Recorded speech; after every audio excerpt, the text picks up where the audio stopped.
Well, in this Showmax original horror series, a group of international video game developers become trapped in a real-world version of their own creation. They're cornered in their high-rise office building by a madman who just wants to play. The film is led by award-winning actor Thapelo Mokoena, along with Tarryn Wyngaard, who plays Jazz. The series was picked by The Hollywood Reporter as one of the 25 buzziest series at this year's MIP TV and leading global TV market in Cannes, France. Let's take a look. Pulse bomb fries every electrical circuit, fries people's heads. In a total lockdown, which character will you play?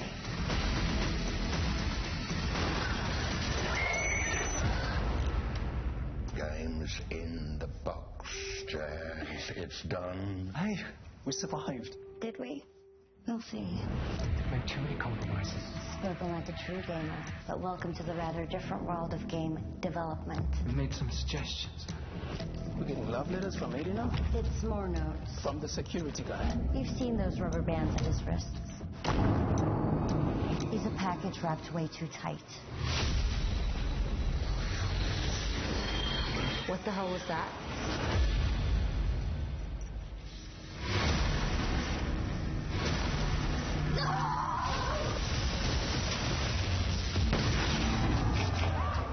Someone decided we should all play this game for real.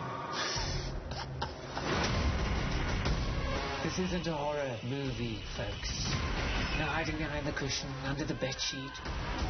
It isn't just a game. Wake up. I want my protagonist stewing in fear. I want the complete loss of control, complete disempowerment. Run! We're not playing the game. Yes. Yes, you are.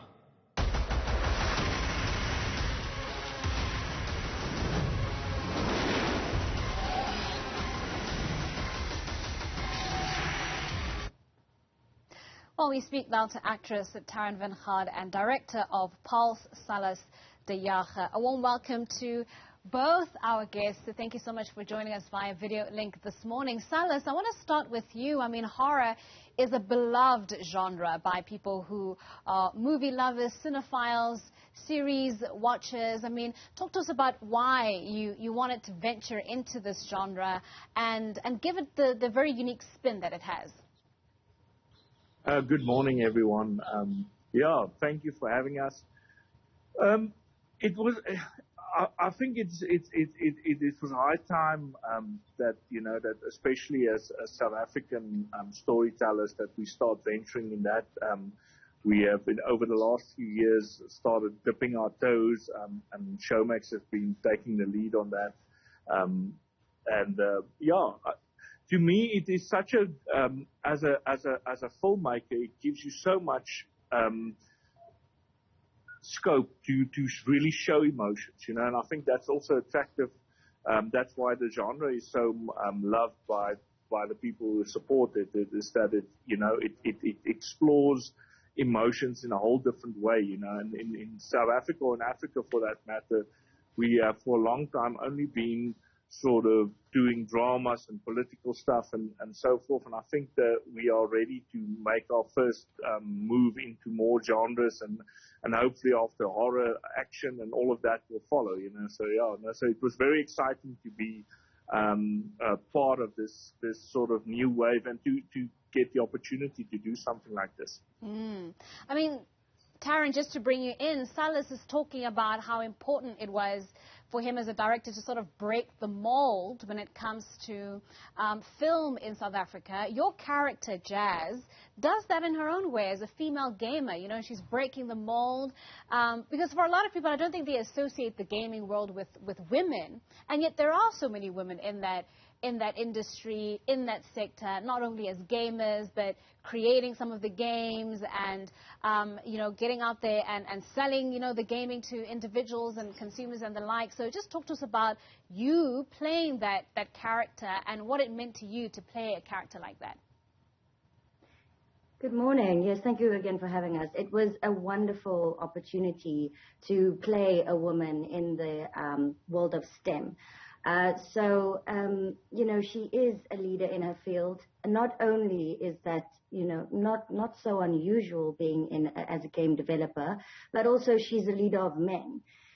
So in her team of developers, she kind of also has to guide them and then also start trusting her own instincts to survive later on. So, yes, it was just a wonderful opportunity to play such an interesting and unique woman.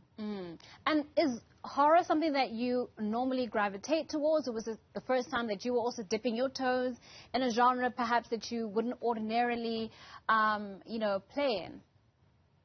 I have a lot of respect for the horror genre now, especially after this experience with Sallas, and I mean, he just led us so well as well. So just shout out to him. But as you said before, we have done more kind of drama, very gritty stories coming out from South Africa. So it was an added challenge to do the kind of emotional work and also the technical work that horror requires for the explosions and scare factor, Yeah. I mean, well, talk to us about that, Sallas, the technical aspect of putting together a movie, a series like this rather, because it is a number of episodes, and with each episode you have to sort of be able to create that curiosity in the viewer to want to tune into episode 2 and 3 and 4. I mean, I think that is obviously the big challenge when it comes to episodic projects like this, and coupled with horror in and of itself, which isn't an easy genre to tackle.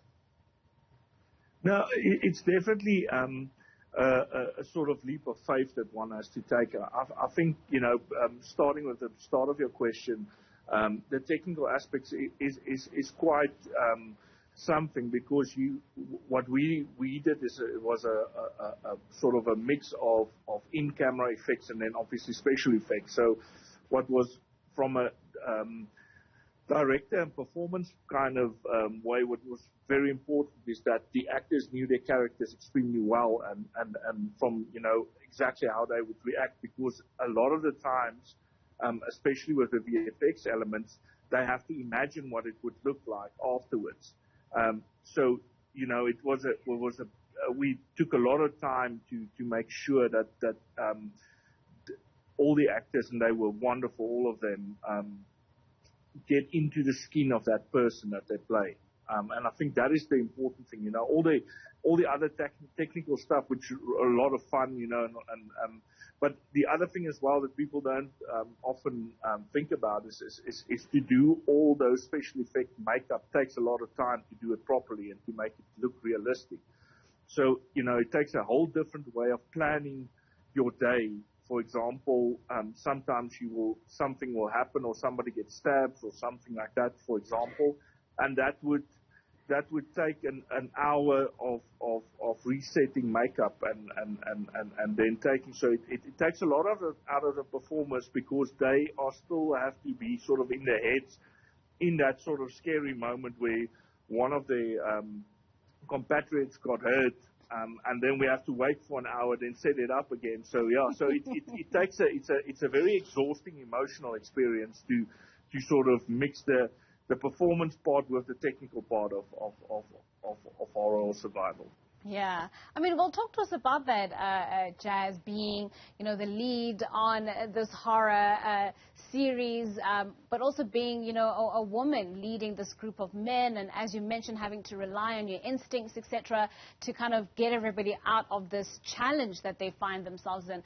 Just talk to us about that, and whether or not that experience was something that you are taking any sort of lessons away from. Oh, without a doubt. I think that working on Pulse was the biggest growing opportunity, not only as an actress, but also as a person. I think that I learned to really trust, we really had each other as a cast and as a group of creatives when we were shooting in Mauritius. So to really lean on each other and trust each other. So just as like a human being, it was a great experience. And the only way I think I could have gotten through it was those band of other actors, my brothers, eventually they ended up kind of being very supportive, brotherly. And so how I did it, I lent on them, because you can't lead a group of people if no one is trusting your instincts or allowing you to be in that position. So yeah, that's how it was done.